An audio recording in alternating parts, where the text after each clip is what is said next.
9h43, vamos voltar até Brasília porque tem atualização a respeito do ex-presidente Jair Bolsonaro, que acaba de receber a autorização do ministro Alexandre de Moraes para sair e realizar exames.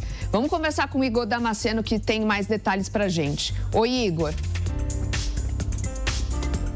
Pois é, Soraya, é uma informação de momento. O ministro Alexandre de Moraes, do Supremo Tribunal Federal, acaba de autorizar o ex-presidente Jair Bolsonaro a vir até o DF-Star e fazer uma bateria de exames. Essa autorização acontece cerca de 24 horas depois de o ex-presidente sofrer uma queda e bater com a cabeça ali na Sala de Estado-Maior, na Superintendência da Polícia Federal, onde o Bolsonaro cumpre pena por tentativa de golpe de Estado. Estou com a decisão aberta aqui no meu celular. O ministro, então, ele lista quais são os exames que Bolsonaro deve fazer. Entre eles, uma tomografia computadorizada de crânio, ressonância magnética de crânio e um eletroencefalograma. Então, são 3 exames que Bolsonaro deve vir fazer aqui no DF-Star. Só que a transferência de Bolsonaro da Polícia Federal até o hospital deve mobilizar um forte esquema de segurança. Esquema esse já determinado pelo ministro Alexandre de Moraes. Ele diz o seguinte: o transporte e a segurança do custodiado deverão ser realizados pela Polícia Federal de maneira discreta e o desembarque deverá ser feito nas garagens do hospital. Outra regra: a Polícia Federal deverá previamente entrar em contato com o diretor do Hospital DF-Star para combinar os termos e condições da realização dos exames, para quando Bolsonaro chegar aqui, já está tudo preparado para receber o ex-presidente. E uma última regra: a Polícia Federal deverá providenciar a completa vigilância e segurança do custodiado durante a realização dos exames e posterior retorno à Superintendência da Polícia Federal. Então, essas são as regras impostas pelo ministro Alexandre de Moraes para que Bolsonaro faça, então, esses 3 exames. A equipe médica pessoal do ex-presidente apontou que com a queda, Bolsonaro sofreu um traumatismo craniano leve e precisaria dessa tomografia para saber se há alguns riscos mais graves. Essa decisão do ministro ocorre 24 horas depois dessa queda. O chefe da equipe médica de Bolsonaro, Dr. Cláudio Birolini, ele já avisou que assim que essa decisão saísse, imediatamente Bolsonaro seria trazido aqui para o DF-Star. É uma transferência rápida, o hospital fica a cerca de 5 minutos da superintendência da PF, um trajeto de menos de 2 quilômetros, mas mesmo assim precisa daquele comboio da Polícia Federal para a segurança e vigilância de Jair Bolsonaro. Então agora cabe à PF então organizar esse esquema de segurança, organizar essa transferência, também falar com o diretor-geral do Hospital DF-Star já para ele ir preparando esses exames enquanto Bolsonaro é trazido para cá. Mas agora o ex-presidente ele já tem essa autorização para vir ao DF-Star, autorização essa que deve acontecer no fim da manhã de hoje. A gente vai seguir acompanhando todos os desdobramentos e a qualquer momento posso voltar com novidades ao longo da nossa programação aqui na Jovem Pan. Voltamos ao estúdio. Perfeito, mas fica atualizada então essa informação de momento em que Alexandre de Moraes, ministro, autorizando e liberando a realização de pelo menos 3 exames para o ex-presidente Jair Bolsonaro, que a gente lembra teve uma queda nesta terça-feira. Obrigada, Igor, pelas suas informações. Bom trabalho para você por aí.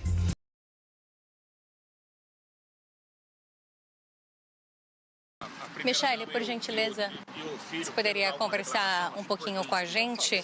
O doutor teve como ter acesso, então, de fato, ao ex-presidente Jair Bolsonaro, mas você conseguiu ter esse acesso, conversar com ele outras vezes ou foi só mesmo durante a manhã?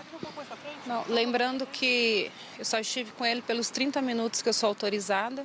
O meu horário era de 9 às 9h30. Eu só fui liberada às 10 horas da manhã.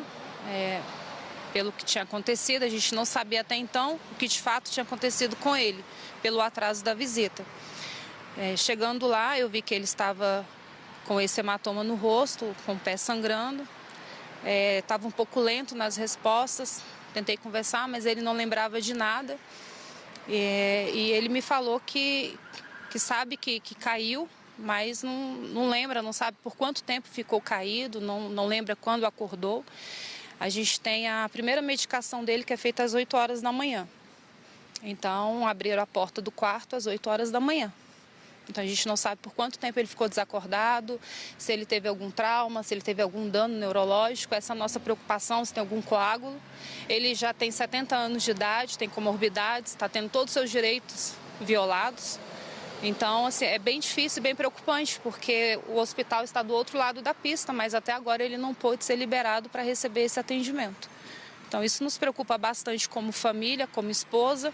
Ele ficou em jejum justamente por conta dos exames. O excelentíssimo ministro não autorizou e a gente ficou nessa expectativa. Então, fui lá em casa rapidinho, preparei a sopinha dele, trouxe, porque à noite ele precisa de alimentos mais leves, uma fruta, e foi entregue agora. Então, em nenhum momento eu estive com ele, depois dos 30 minutos de direito, tá? É bom esclarecer, porque o fato de estarmos aqui não quer dizer que estejamos com ele. Eu fui logo em seguida, assim que o Carlos pôde estar com ele, eu fui atrás do perito para saber o horário que tinha sido aberto o quarto dele, para saber o momento exato que ele recebeu os primeiros socorros. Então, conversei ali com o perito, ele falou que, de início, que ele deveria ir ao hospital para fazer esses exames, para a gente averiguar o que de fato tinha acontecido. Voltei, solicitei uma conversa com o delegado e pedi para ele, para a gente poder levá-lo ao hospital. De prontidão, ele aceitou. Pediu para que a polícia militar viesse dar esse suporte. Nós já estávamos saindo, inclusive eu fui na frente com o Carlos para recebê-lo e a gente teve a notícia de que o ministro pediu para que subisse a petição. Então, assim, ele não está. A execução penal, né, diz que ele pode receber esse atendimento. Nós ficamos relativamente preocupados porque falaram que ia ter um SAMU aqui para poder atendê-lo, se tivesse alguma emergência, que ele poderia vir para cá, que ele teria todo o atendimento necessário, emergencial. E a gente está vendo 8h24 da noite, não tem resposta da PGR. Então o ministro pediu uma nova petição, nós fizemos uma petição detalhada, periciada, e até agora a gente não tem nenhum retorno. Então foi isso que aconteceu. O doutor Brasil Caiado informou para a gente agora há pouco sobre sinais que ele tem visto ao longo do dia de apatia, enfim, outros sinais que ele vem apresentando, já que o doutor pode ter acesso ao ex-presidente. Então, como que vocês ficam da família em relação a essas atualizações? Então, eu já tinha até falado com vocês, da última internação, ele teve um episódio que me preocupou bastante. Como se fosse uma convulsão. Até falei com os médicos, ele tem 1,85 m, ele se debateu, as pernas saíram da cama e ele não acordou, então ele não se lembrava de nada. Então, assim, ele tem risco de queda, né? A questão do ministro ter colocado no relatório que não houve agravamento do estado de saúde dele, mas essa questão ele tem que ser acompanhado em casa. Ele tem o refluxo, ele passou por uma cirurgia de 12 horas, ele não tem uma alimentação mais como a nossa, a alimentação dele tem que ser fracionada. Ele tem esse cuidado que eu tenho com ele à noite, quando ele tem as apneias, eu estou sempre ali ao lado virando ele, as crises de soluço, enfim, ele precisa de um enfermeiro, na verdade, ali dentro do quarto. Ele está sendo negligenciado. Ele está sendo torturado, ele está num quarto trancado que só pode ser aberto quando ele tem que tomar medicação. A primeira medicação do dia às 8 horas da manhã. Isso nos preocupa. Se eu pudesse, eu ficaria ali sentada, eu não posso fazer nada. Eu peço a Deus para que proteja ele e livre ele de todo mal. Mas é uma mancha para a instituição se acontecer alguma coisa com meu marido. Mais uma vez, não é possível que mais uma vez vai ter sangue de inocente na mão do excelentíssimo ministro e do Gonê. Michele, por gentileza, a senhora mencionou que um perito havia conversado com a senhora falando sobre a necessidade de talvez passar por exames, mas nos relatórios e até na nota que foi divulgada à imprensa, é falado em observação, mas não em recomendação de exames. Então, você confirma essa informação de um perito conversando com a senhora a respeito de fazer exames? Eu conversei com ele mais cedo junto com o Brasil. Inclusive, eles falaram para o Brasil fazer o requerimento para levá-lo ao hospital. Estava tudo certo. Depois chega a notícia de que ele deveria ter uma petição com o laudo da perícia e com os pedidos de exame. Então, a gente não entendeu nada. Quando saiu a primeira matéria falando que ele não precisava passar por essa avaliação, eu chamei novamente, fui para a sala do delegado, junto com o Brasil, Carlos, todo mundo, o Saxida, e conversamos com ele para a gente esclarecer. E o relatório é que realmente ele teve um traumatismo craniano leve e ele precisa de avaliação. Agora eu não sei aonde está se perdendo essa informação, mas como ele falou, ele precisa fazer essa bateria de exames para saber o que de fato aconteceu. Até para saber se é por conta da medicação que ele toma desde abril, por conta do soluço, ou se ele está tendo algum quadro convulsivo. A gente não sabe o que de fato está acontecendo. Até porque ele teria relatado à Polícia Federal, isso consta do relatório, que ele sentiu tontura, então, na data de ontem? Na verdade, ele tem labirintite. Ele deveria fazer também a fisioterapia para fortalecimento dos membros inferiores, até por conta das cirurgias também, liberação miofascial, e ele não está tendo, ele não está conseguindo fazer a fisioterapia. Foi negligenciado 2 vezes, então é no horário que eles definem. O nosso horário de visita, às terças e quintas, de 9 às 11, no período de 30 minutos. Alguns médicos liberados. A fisioterapia, então, é menos importante para eles. Só que a fisioterapia é muito importante pelo quadro de labirintite. Então, toda hora você percebe que ele está desestabilizado. Isso não é de agora. Isso é desde quando ele começou a tomar a medicação. Então, assim, são várias comorbidades, sabe? Bom dia para você, Bom dia. Elisa. Bom dia para todo mundo que está com a gente aqui hoje. Elisa, a gente tem acompanhado com muita atenção esse estado de saúde do ex-presidente Jair Bolsonaro e conversando com alguns aliados dele, já deu para a gente perceber com muita clareza que há uma preocupação, não só com a evolução da saúde do ex-presidente da República, mas também com o efeito político disso tudo, porque por conta dessa situação, dos sucessivos casos aí que demandam atenção médica do ex-presidente Jair Bolsonaro, tem uma avaliação entre aliados dele de que ele está muito desconectado da política. E Jair Bolsonaro, dentro de toda a estratégia que foi desenhada pelo seu campo político, seria o grande condutor do processo eleitoral, da estratégia para lançar um candidato à direita capaz de competir com o presidente Lula, candidato esse escolhido pelo próprio Jair Bolsonaro, que é o filho dele, Flávio Bolsonaro.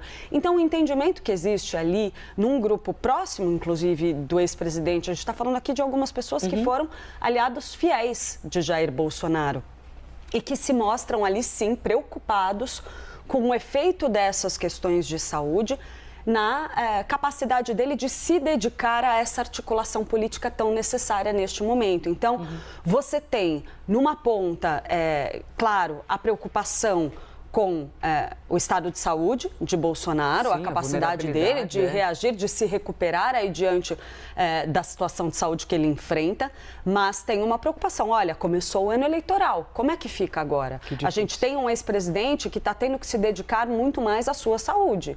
Então, há uma dificuldade de colocar a campanha de Flávio Bolsonaro na rua, digamos assim. Claro que Flávio Bolsonaro é um candidato que tem autonomia também para conduzir esse processo ele próprio, mas tem gente próxima ali do ex-presidente que enxerga um dedo de Jair Bolsonaro, uma mão de Jair Bolsonaro nessa articulação como relevante mesmo de dentro da prisão. Então você tem primeiro esse cenário, Elisa, que se mostra ali como um componente, um ingrediente político dessa discussão sobre a saúde do ex-presidente Jair Bolsonaro. E aí tem também nos bastidores um debate a respeito da estratégia que está sendo adotada pela defesa do ex-presidente diante dessa situação, porque a gente tem visto familiares, por exemplo, de Jair Bolsonaro, nessa queda de braço muito intensa, e os advogados dele com o Supremo Tribunal Federal, para que os problemas de saúde dele sejam justificativa para a prisão domiciliar. Só que o clima que eu estou sentindo mesmo entre essas pessoas é de que há a sensação de que a prisão domiciliar dele está cada vez mais distante.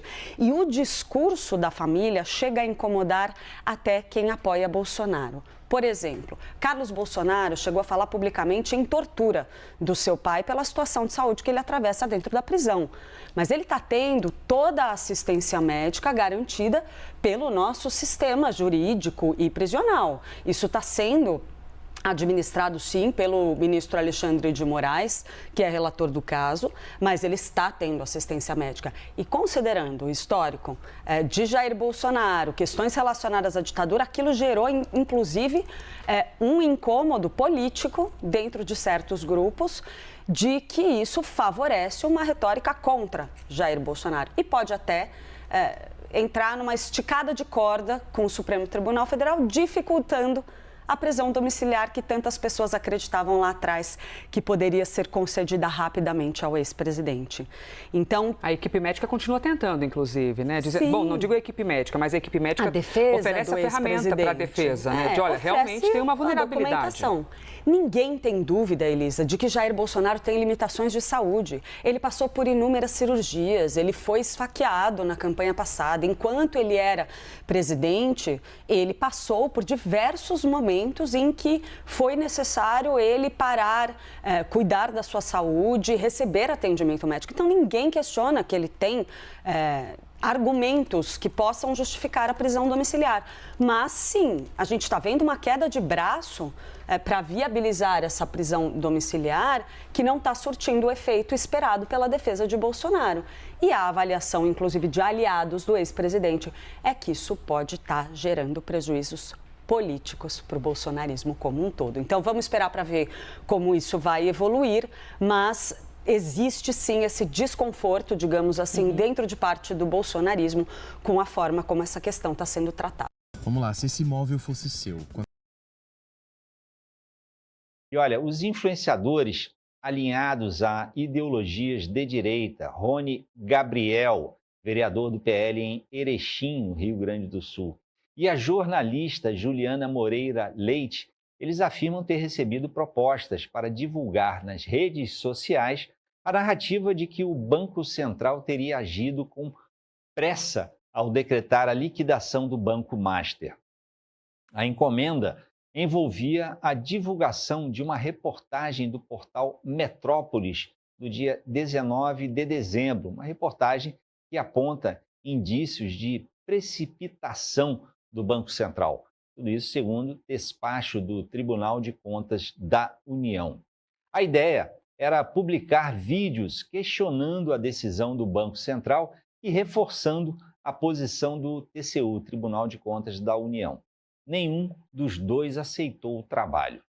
No caso de Rony Gabriel, a abordagem teria sido feita via Instagram por um representante da UNLTD Brasil, que falou em gerenciamento de crise e também em remuneração milionária, mediante assinatura de acordo de confidencialidade.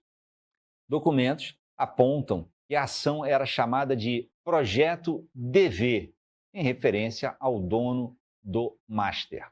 Exemplos de influenciadores já engajados teriam sido enviados, com postagens defendendo o banco e questionando o Banco Central. Um dos vídeos citados é do influenciador Paulo Cardoso, que negou ter contrato e afirmou comentar apenas notícias da mídia. As agências envolvidas negam vínculos contratuais. O Banco Master ainda não se manifestou publicamente a esse respeito.